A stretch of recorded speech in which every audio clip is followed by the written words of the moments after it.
တို့ကိုအကြီးဆုံးဘရင်ကိုပြောပါဆိုကျွန်တော်တို့အားလုံးဟာဒုတိယမြန်မာနိုင်ငံတော်ကျွန်တော်တို့ရဲ့ second မြန်မာ empire ကိုတည်ထောင်တဲ့ဆင်ဖြူများရှင်ဘရင်တော်မင်းတရားကြီးကိုပဲပြောရမှာဖြစ်တယ်။ဒါပေမဲ့ကျွန်တော်တို့ကဒုတိယမြန်မာနိုင်ငံတော်နဲ့ပတ်သက်ပြီးပြောရင်ဆင်ဖြူများရှင်ဘရင်တော်မင်းတရားကြီးပဲပြောတာတကယ်ဒုတိယမြန်မာနိုင်ငံတော်ကနဦးတည်ထောင်တဲ့သူတွေထဲမှာပထမဦးဆုံးတောင်ငူရွှေနှောင်းကိုစတည်ထောင်တာတော့မင်းကြီးညိုဖြစ်တယ်။ပြီးရင်တော့မင်းကြီးညိုရဲ့သားတော်တပင်ရွှေထီးမင်းတရားရွှေထီးလက်ထက်မှာလည်းမြန်မာတွေရဲ့ဖုံးလယုံအာဏာဟာကျေပြန့်ခဲ့တာဖြစ်တယ်။ပြီးတော့မှကျေပြန့်သွားတဲ့ဒီနိုင်ငံကနေပြီးတော့အကြောင်းကြောင့်เนาะကျွန်တော်တို့စီးလုံးမှုပြတ်ပြားသွားတဲ့အချိန်မှာဒုတိယမြန်မာနိုင်ငံတော်ဆိုပြီးပြင်းဖြစ်လာအောင်ကိုတော့ဒါဆင်ဖြူများရှင်ဘုရင်တော်မင်းတရားကြီးဟာစူးစီးပြီးတော့တည်ထောင်တော်မူတာဖြစ်ပါတယ်အဲ့တော့ကျွန်တော်တို့အခုဆွေးနွေးမှာကဒီမင်းတရားရွှေထီးအကြောင်းပဲမင်းတရားရွှေထီးကအလွန်အောင်းဖို့ကောင်းတယ်တော့အသက်14နှစ်မှာတောင်ငူရွှေနှောင်းကိုသိမ်းမြန်းပြီးတော့စိုးစံတယ်အသက်14နှစ်မှာဘုရင်ဖြစ်တယ်အဲ့တော့အသက်14နှစ်နဲ့မြန်မာရာဇဝင်မှာဘုရင်ဖြစ်တဲ့ဘုရင်တွေကတိတ်အများကြီးမရှိဘူးအဲ့တော့မင်းတရားရွှေထီးကအသက်14နှစ်မှာထီးနှောင်းကိုရပြီးတဲ့အခါမှာအသက်16နှစ်ပေါ့ထီးနှောင်းကိုစိုးစံပြီး2နှစ်အကြာမှာ16နှစ်ဝန်းကျင်လောက်မှာနားထွေးမင်္ဂလာမပြုလုပ်ရသေးဘူးသူကငယ်ငယ်နဲ့ထီးနှံရတဲ့အတွက်နားထွေးမင်္ဂလာပြုလုပ်ဖို့အတွက်စဉ်းစားတဲ့အခါမှာဘာမှလုပ်ကြမလဲဆိုတော့ညီလာခံမှာမင်းတရားရွှေထီးကဘလို့မိတ်နေဆိုတော့ကျွန်တော်တို့အဲ့ဒီခေတ်ကတောင်ငူထီးနှံမှာသူစိုးစံနေတဲ့အချိန်မှာတောင်ငူနဲ့ခေတ်ပြိုင်ဘရင်နေရှိတယ်ပထမအဦးဆုံးတောင်ငူနဲ့အနီးဆုံးကတော့ကျွန်တော်တို့ကပဲခူးဟန်တာဝတီဖြစ်တယ်အဲ့တော့ပဲခူးဟန်တာဝတီထီးနှံမှာသူ့ရှင်တကာရွက်ပြီဆိုတဲ့ဘရင်ကစိုးစံတယ်မွန်ဘရင်မင်းမြတ်ဖြစ်တယ်အဲ့သူ့ရှင်တကာရွက်ပြီဒီမင်းတရားရွှေထီးရဲ့အဖေရွယ်အဖိုးရွယ်လောက်ရှိတယ် experience အလွန်မြင့်မားတဲ့ဘရင်တစ်ပါးဖြစ်တယ်ပြည်မှာဆိုရင်ပြည်ဘရင်မင်းကောင်ဆိုတာရှိတယ်အဲ့မှာရခိုင်မှာလည်းရခိုင်ဘရင်တွေရှိတယ်အဲ့ဒီဘရင်တွေအားလုံးကမင်းတရားရွှေထီးရဲ့အဖေရွယ်အဖိုးရွယ်တွေကြီးပဲအဲ့တော့မင်းကြီးညိုနဲ့ရွာဆံပြီးတဲ့နောက်မှာသူတို့ရဲ့သားရွယ်လောက်ရှိတယ်သူတို့မြည်ရွယ်လောက်ရှိတယ်တပည့်ရွှေထီးထီးနှံတက်လာတဲ့အချိန်မှာဒီဘရင်တွေကမခန့်ဘူးပေါ့နော်ဘာမှမခန့်ညားကြဘူးဒါကြောင့်မင်းတရားရွှေထီးကသူ့ရဲ့ personal brand ကိုသူစတီဆောက်တဲ့ပုံစံကရန်သူနယ်မြေဖြစ်တဲ့ပဲခူးရွှေမော်တော်ဖျားဟန်တာဝတီရွှေမော်တော်ဖျားမှာနားထွေးမင်္ဂလာလုပ်မယ်လို့ညီလာခံမှာမိတ်အမတ်တွေအားလုံးဟာကနေဟင်ကနေဖြစ်တော့အဲ့ဒါရန်သူနယ်မြေဖြစ်တဲ့အရှင်မင်းတို့အန်ရရဲ့အလွန်များပါတယ်ဟန်တာဝတီပြည့်ရှင်သူ့ရှင်တကရွက်ပြီဟာအလွန်တိုက်ရိုက်ခိုက်ကောင်းတယ်သူ့ရဲ့အမတ်ကြီးနှစ်ပါးဖြစ်တဲ့ဗညာလုံးနဲ့ဗညာကျန်းဆိုတာတိုက်ရိုက်ခိုက်အလွန်ကောင်းတခုရှိတာအဲ့ဒီခေတ်ကကျွန်တော်ဒီပဲခူးရွှေမော်တော်ဖျားဟာပဲခူးမြို့ထဲမှာမရှိဘူးဟန်တာဝတီမြို့ပြင်မှာရှိတယ်အခုကျွန်တော်တို့တွေ့နေရတဲ့ရွှေမော်တော်ဖျားဒီဟန်ပဲခူးမြို့ထဲရောက်နေတယ်ဆိုတာအခုပဲခူးမြို့သစ်ကဟန်တာဝတီမြို့သစ်ကစင်ဖြူများရှင်ဘင်းအောင်မင်းတရားကြီးလက်ထက်မှာကမ္ဘောဇတာတွေနန်းတော်ရနဲ့ပြန်တိဆောက်ထားတဲ့အချိန်မှာမြို့ထဲထည့်လိုက်တာဒီမွန်မီနေလက်ထက်ကဒီကျွန်တော်တို့ဒီရွှေမော်တော်ဖျားပဲခူးမြို့ပြင်မှာရှိဆိုတော့ဘလို့ပဲဖြစ်ဖြစ်ဒါရန်သူနယ်မြေဖြစ်တယ်မသွားသင့်ဘူးဘယ်သူမှမထောက်ခံအဲ့ဒီအချိန်မှာကြော်ထင်တော်ထားဘင်းအောင်ပွဲမရသေးဘူးပေါ့နော်ကြော်ထင်တော်ထားကျွန်တော်မျိုးတာဝန်ယူပါတယ်ဒါပေမဲ့နားထွေးမင်္ဂလာသွားလုပ်တယ်ဘာဖြစ်လို့လဲ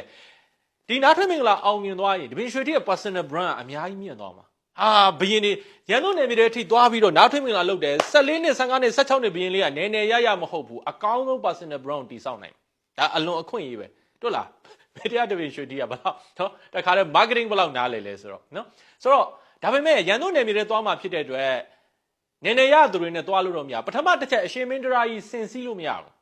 မြင်းနဲ့သွားမှရဟုတ်ကဲ့ကတော့ဗျာချမ်းသာတဲ့သူတွေကစင်စီးတာစင်နဲ့သွားလို့မရဘာဖြစ်လို့လဲရန်သူနယ်မြေတွေသွားမှမြန်သွားမြန်နားထွင်းမြန်ပြန်ရမယ်စင်ဆိုတာနေတုံနဲ့သွားမယ်စစ်တိုက်ရင်တော့ကောင်းတာပေါ့အခုကစစ်တိုက်မှာမဟုတ်ဒါကြောင့်မြင်းနဲ့ပဲသွာ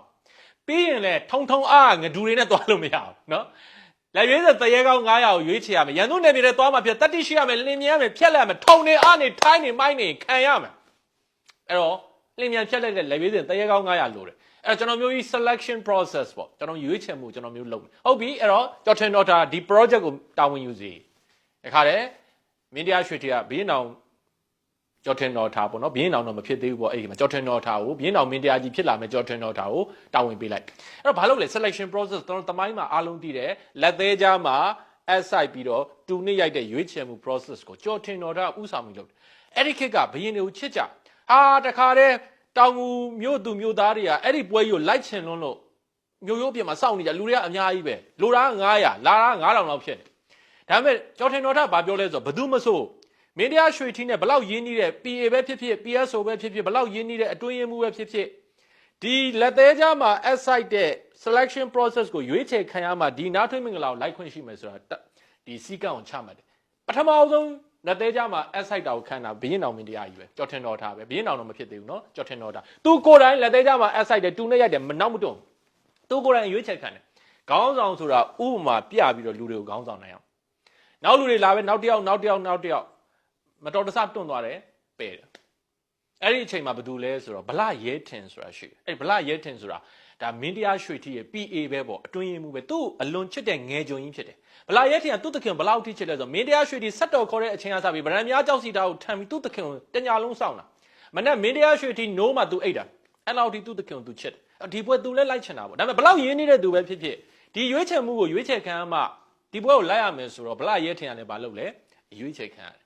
အဲ့မှာဗလာရဲထင်လက်သေးကြောက်အက်ဆိုင်ပြီးတူနေရိုက်တဲ့အချိန်မှာတွန့်သွားတယ်မတိမတာနောက်တွန့်သွားတဲ့အတွက်ပယ်ခံထိအဲ့ဒါကိုမြင်ရတဲ့မင်းတရားရွှေထီကဒီဘက်ဘေးကနေကြည်နေတော့ငါရဲ့ငယ်ကြုံကြီးဗလာရဲထင်ကလက်တွန်းရတဲ့လားကွာရေပွဲဖွဲ့တယ်လို့ပြောတယ်သမိုင်းမှာရေပွဲဖွဲ့တော့ရေတာပေါ့ဗျာအဲ့ဒါကိုဗလာရဲထင်ကရှက်ပြီးတော့သူ့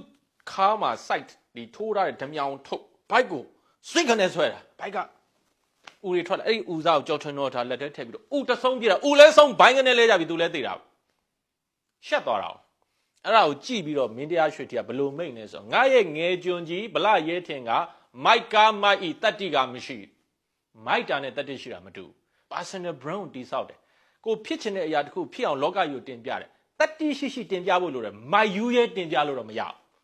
ဘဝမှာကိုမဖြစ်တဲ့ကိုမှန်းထားတာတွေမဖြစ်တဲ့ခါတချို့လူငယ်တွေကမိုက်ယူရဲဆန်တဲ့တုံ့ပြန်မှုတွေလောကကြီးကိုတုံ့ပြန်ပြီး personal brand ကိုတိဆောက်ရင်ကို personal brand ကတိဆောက်တာဒါပေမဲ့ပြတ်သွားတတ်တယ်တိဆောက်တာနေဖြတ်တာဖြစ်သွားတတ်တယ်တတ္တိရှိတော့လှုပ်ဖို့လိုတယ်လှုပ်တဲ့လှုပ်ထိုက်တဲ့အရာကို personal brand တိဆောက်တဲ့အခါမှာတတ္တိရှိတော့လှုပ်ဖို့လိုဒါကြောင့်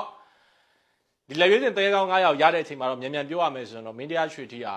သူ့ရဲ့ဒီသမိုင်းမှာအလွန်နာမည်ကြီးတယ်တကဘာလုံးကလည်းအံ့ဩရတဲ့ကမ္ဘာသမိုင်းမှာလည်းနာမည်ကြီးတဲ့နားထွင်းမင်္ဂလာရန်သူနယ်မြေတွေကိုရဲရဲဝင်ရောက်လုပ်ကင်ပြီးအောင်မြင်ခဲ့တယ်အဲ့ဒီအချိန်မှာသူ့ရဲ့ personal brand ကလည်းမင်းတရားရွှေထီရဲ့ personal brand ကလည်းမြင်မာလာတာဖြစ်ပါတယ်ဒါကြောင့်ကျွန်တော်တို့ဒီနေ့မှာမင်းတရားရွှေထီဗလာရဲထင်ဘရင်တော်မင်းတရားကြီးတို့စီကနေ personal brand တိဆောက်တဲ့မဟာဗျူဟာမြန်မာတွေစီးရတင်တာအနောက်တိုင်းကကျွန်တော်တို့တင်တာမဟုတ်ဘူးဒါကြောင့်လူချင်းတို့အနေနဲ့ကိုယ့်ရဲ့ personal branding တိဆောက်ဖို့အတွက်အတွေးစားတွေ